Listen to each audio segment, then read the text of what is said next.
What's up, peeps? Welcome back to my channel. Thought I was running out of funny stories to tell, and then I remembered, dude, I worked at a prison for over 10 years.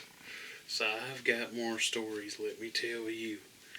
Now, the real funny thing is, oh, check that out. Batman. Batman.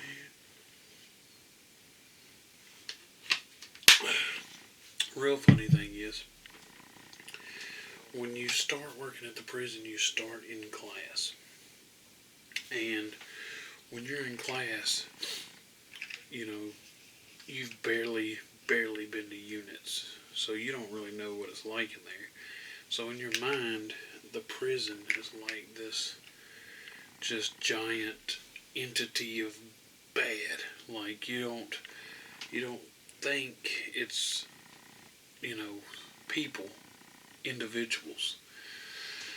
So you go through class, and I forget how long it was, but it's a while.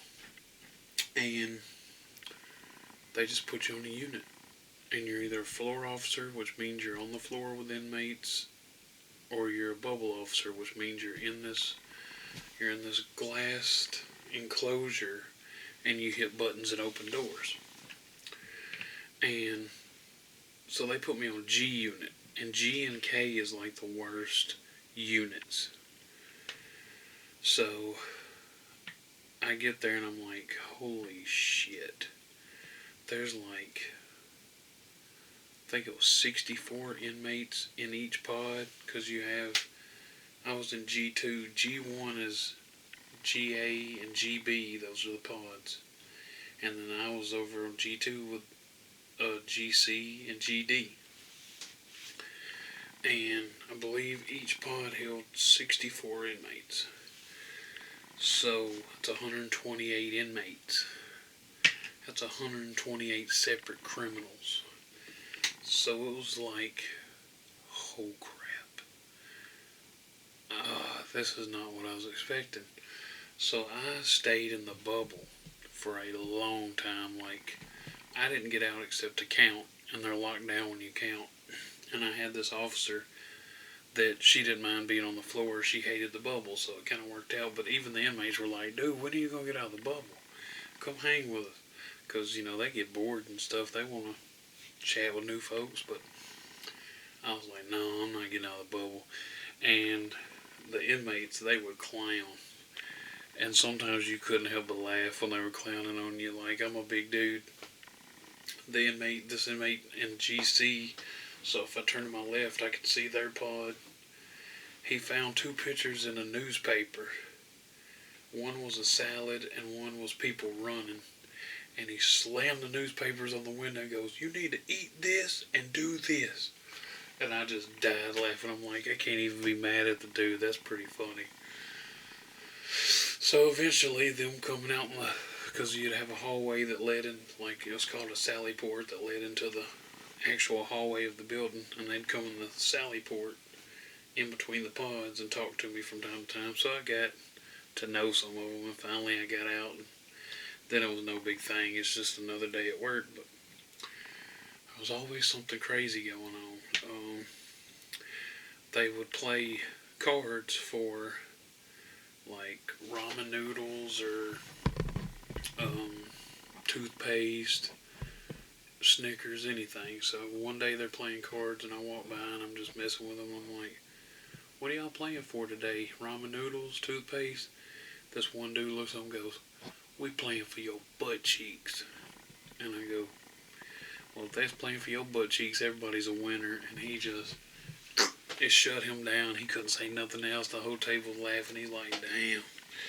So, that was the first time I worked at the prison. I ended up working there twice. The first time, inmates were a breeze. It was the people working there that was a problem. But the inmates, man, you could cut up with them all day and the day would go by. So I actually liked it once I started getting out of the bubble. And of course, this was over 10 years ago, so I wasn't as woke as we all are now, hopefully. But there was this inmate who was a gay man, and he would just always be pestering me. And one day I was just like, I'm just going to mess with him. And So I was just trying to kind of make him mad for a second. So they had me in the cafeteria randomly one day, and here comes G2 unit, and I gotta click everybody that gets a tray because you keep a count of that. Here comes this inmate. We'll call him last name Smith. So they come up to get their tray, and I'm just like, this dude's always pissing me off. I'm just going to throw this out there and see if it'll piss him off. So he gets his tray, and I'm like, how you doing, Miss Smith? And he goes, I'm doing very well, Mr. Mosley. He loved it. I'm like, get your tray and go on. Just always something. So yeah, you would think it would be a scary job day in, day out, but most of the time you were just sitting there cutting up with them like you're just hanging out. I mean, there wasn't much to the job. You'd hit buttons like every 30 minutes to show you went by every pod and checked it. Rest of the day, you're just talking to them, man, getting to know them. And a lot of times you'd be like, damn, I can't believe somebody like this is in jail. They don't seem like a bad person, you know. So, you know, that's a couple stories from the prison. I'm sure I'll think of a couple more to tell you later. But, yeah, I was sitting there thinking, oh man, I worked at the prison. I got some stories. So, yeah, I'll tell some later. Thank you for joining me. Please remember to like, share, and comment. And don't forget to subscribe to my channel. Thank you.